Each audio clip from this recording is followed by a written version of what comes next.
Сәлем достар, менің YouTube каналыма қош келдіңіздер. Бүгін сіздерге PDF-те тұрған документті қалай Word-ға айналдыруға болатынын, немесе терісінен Word-та тұрған документті PDF-ке ауыстыру түрін үйрететін боламын.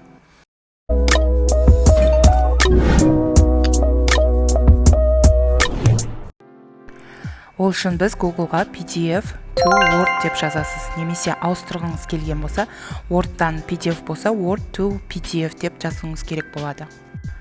Мінекей жазған кезде бізде бірнеше сайттар шығады. Осының ішінде мынау ең жақсысы I Love PDF деген сайтымыз. Қолдануға өте ыңғайлы, тез скачать етілетін сайттың бірі. Тағы да біреусі мынау Small PDF деп аталады. Осыны екеуін қарап көреміз қазір. Бірге жасап көреміз.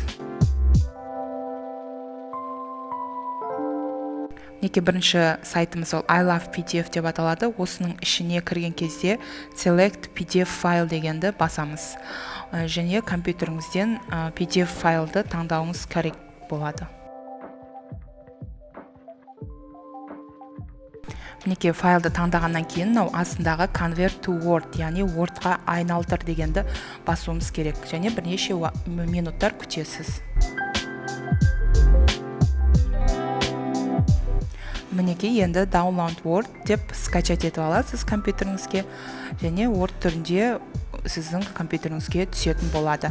Қолданылуы өте оңай, тез әрі жылдам болатын сайт.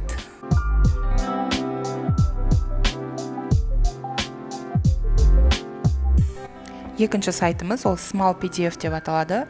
Бұл жерде дәл сондай документіңізді осы жерден таңдайсыз компьютеріңізден, сосын қалаған документіңізге айналдыруыңызға болады. Мінекей осы жерден Word-ға айналдыр дегенді басамыз. Одан кейін барып күтесіз. Бірнеше минуттар ғана сіздің документіңіз дайын болады.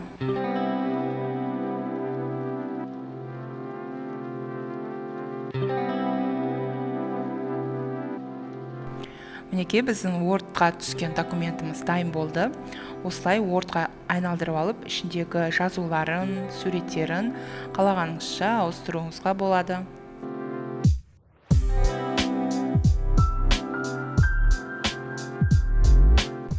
Енді біз PDF-тен презентацияға ауыстыруымыз қажет болатын болса, PDF to PPT деп жазуыңыз керек. Яғни PPT дегеніміз PowerPoint-тың қысқартылған түрі.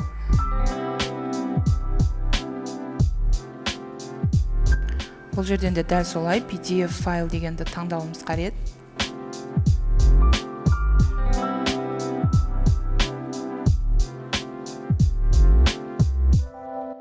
Мінекей PowerPoint түріндегісі де осылай скачать етіп алып, компьютеріңізге осылай ашып, қолданып ішіндегі өзгертетін жерлерін өзгертуіңізге болады. Мінекей осылай ашылады. Қолданылуы өте оңай, ешқандай қиыншылық тудырмайды.